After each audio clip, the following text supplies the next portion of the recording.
Hello everyone, I'm Jasmine Lim and welcome back to another episode of Badminton Weekly. What an incredible week it has been. We've seen plenty of drama, upsets, but most importantly, we've been treated to some exceptional badminton throughout the tournament that culminated in an unforgettable last day at the TotalEnergies BWF Sudirman Cup Finals.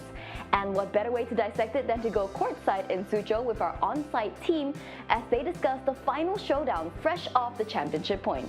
So let's go ahead and hear from them and relive the highlights of the finals.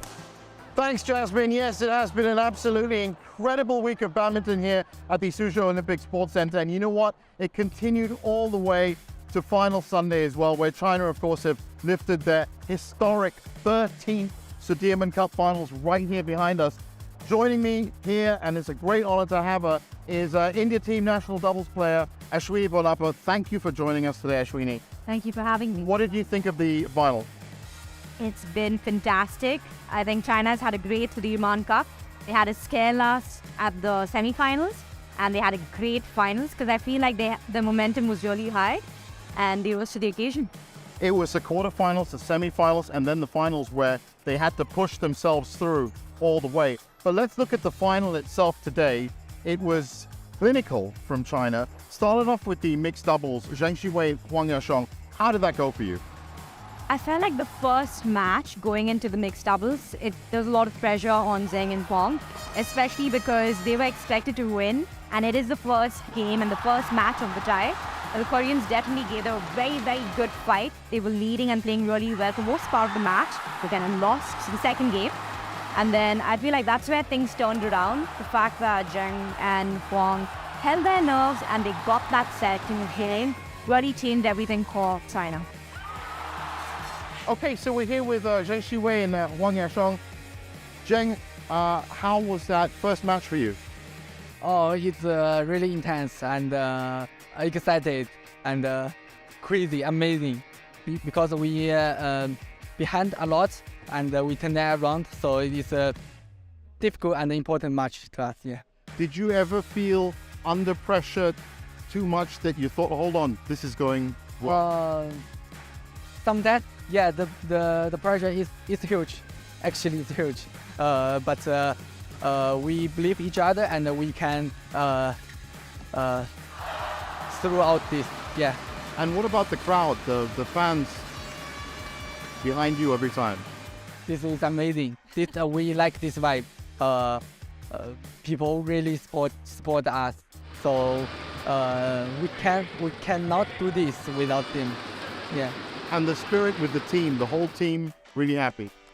Of course. Today is the big day in our team. Yeah, I think tonight there is a big party tonight, I think.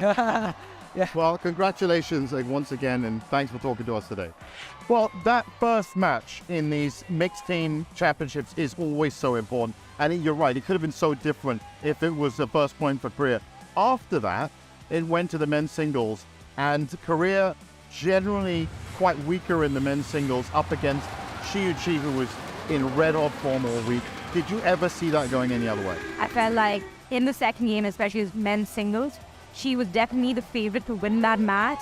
He's had a really good performance at the Sudirman Cup, and after having the first match go China's way, it was expected to win that too. So that, of course, was a massive turning point. China going 2-love up in the tie at home, this being one of the first tournaments they've had in 3 years with the home support behind them as well. We'll get to that in a second.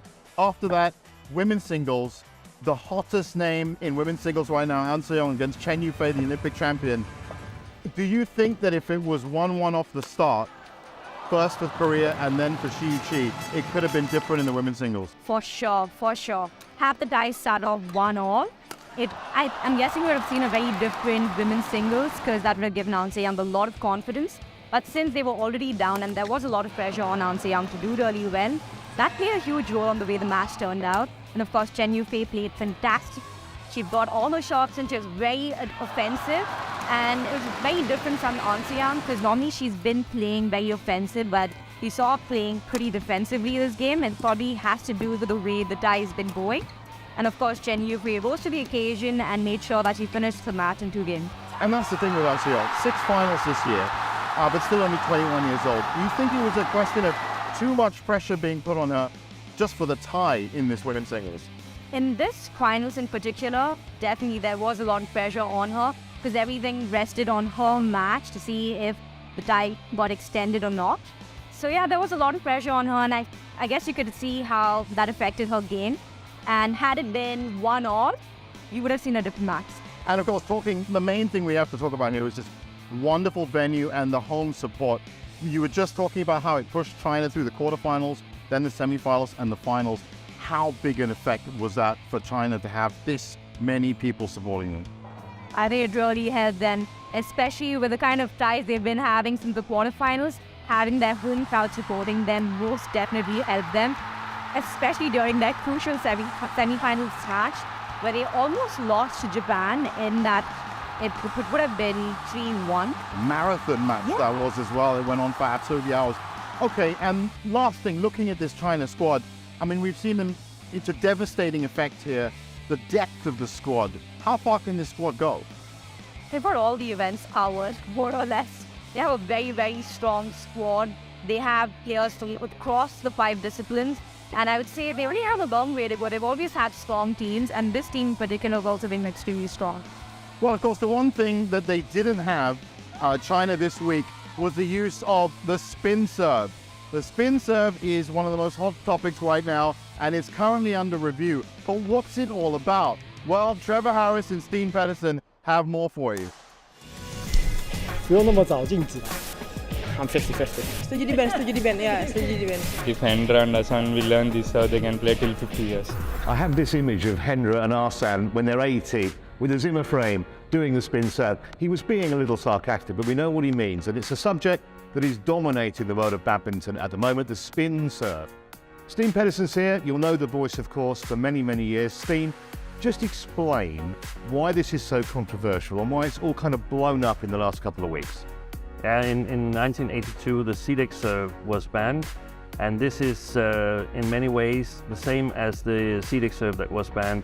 The serve, when struck, spins in unpredictable directions, often with the cork facing upwards, making it very difficult for players to return. And Markus Rensøy, the Dane who used this in competition, did this just appear out of nowhere? Because he must have been practicing this for quite a while. He must have been practicing it because the way that it's new is that it affects a pre-spin of the shuttle and holding it in a very, very special way. We can see in the few tournaments where it's been used in Polish Open and Swedish Open that players have difficulties returning it, leading to a direct point.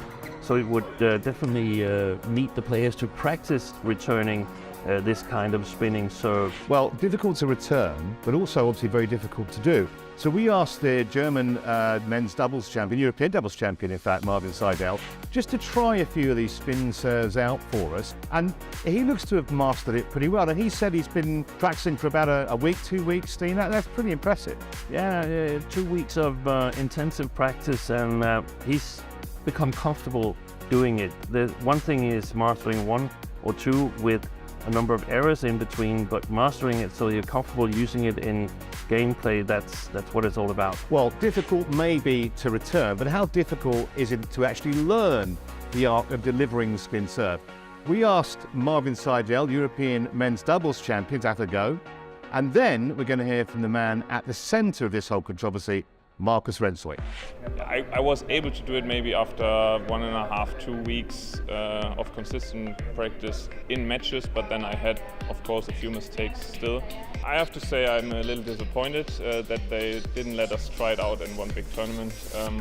I think the best players in the world can receive that serve if they train it a little bit. So I think BWF should give it a chance, to be honest. I just think it's really fast that they make a decision and actually is banning it. So that just really surprises me, actually. Well, it was just 6 weeks after Markus first used that serve in the Polish Open that the BWF banned it. Was that too quick? He thinks so. What do you think, Steve? I think it was the right decision by BWF to temporarily ban it, because we're at a very specific timing just ahead of the Olympic qualification period, and nobody really knew who was capable of mastering this spin serve and what would have happened in the tournament. So I can understand that BWF would not risk something very uncontrollable in the World Championship for mixed team, the Sudirman Cup, and also the Malaysia Masters. Okay, so Renzoi thought it was too quick. You might very well think he's biased. What about some of the other top players in the game? We asked them. 不用那么早静止，我觉得，因为这是一个新的嘛，就是有一点扼杀大家的创意，因为大家都好不容易，你可以等大家说真的是发现说大家都没办法应付这种球的时候，我们再去做一些修改。It's a really good innovative, but I would say these spin serve will, I would say, damage the game. I mean, it's just so simple. Even I would say if Hendra and Hassan will learn this serve, they can play till 50 years. If it's like a crazy hard to return or whatever, I mean, badminton's not broke, is it? It's good as it is. So a total mixture of opinions there, but of course the real decision, I think, for the BWF, is this going to harm badminton as a spectacle? What do you think? Yeah, that's a good question, and I think the answer is that we don't really know because it's been banned so quickly, which I think is right, and I think actually probably it needs to be banned for the entirety of the Olympic qualification period. But all sports are looking for something that gives them an edge in terms of fan base and development, and it could be interesting to see if we can think out of the box in badminton to come up with ideas on the back of this spin serve. Well, we've been canvassing some more players about their views, and what's really heartening is they think the fans are right in the middle of this debate. I think if it is positive for the sport and all the fans love it, why not? But it depends on how the fans want we play. Well, we've heard from a lot of players now, Steen. I think it's time for us to get off the fence and come to a conclusion. Should the spin serve be banned or not? What do you think? I think temporarily it should be banned till the end of the Olympics. After that, I would like to see a period where it's allowed, possibly only in professional tournaments, and see if we can think out of the box on the basis of this spin serve, see where it takes badminton in terms of development. All right, well, I think I'm on Steen's side as well, so I think, Jeevan, the jury's verdict here is let's have a look at it, but after the Olympics. Thanks, guys. Yes, that does seem like the most sensible option. We're going to be keeping an eye, obviously, on that over the next couple of tournaments. And for everyone watching, if you want to catch the full interview between Trevor and Steen, then you can catch it on BWF's social platforms. We're almost ready to wrap it up here at the Suzhou Olympic Sports Center. I've had a fantastic week in terms of commentating and, of course, being here and talking right here to some of the biggest players. Ashwini, how has your experience been this week at the Sudirman? Well, personally, on the team front for Team India, it wasn't that great because we had very high expectations coming into the Sudirman Cup. We really wanted to do well, but unfortunately things didn't go our way. But apart from that, being back in China has been fantastic. It's been really nice to have... All opened up again, right? Yeah, it's been really nice to be here, playing in the stadium. The atmosphere has been great. The crowd support's been awesome. Although, of course, mostly court. But then it's been fantastic. It's really nice to see that the stadium has been full. And overall, it's been a great experience, by the way. Well, thanks for talking to us today. And of course, we're going to catch up with you again on the World Tour throughout the year. Right now, that's it for us in the Suzhou Olympic Sports Center. Back to you in the studio, Jasmine. A big thank you to our on-site team for wrapping up what really was an amazing week in Suzhou. We hope you enjoyed action as much as we did, but if you want to relive some of the thrilling matches, be sure to catch the highlights on the BWF app, Badminton for you. As always, you know the drill. Don't forget to share your thoughts, comments, and questions on our Facebook and YouTube pages. And let us know what were your favorite moments of the Sudirman Cup. With that, I'll see you guys next week.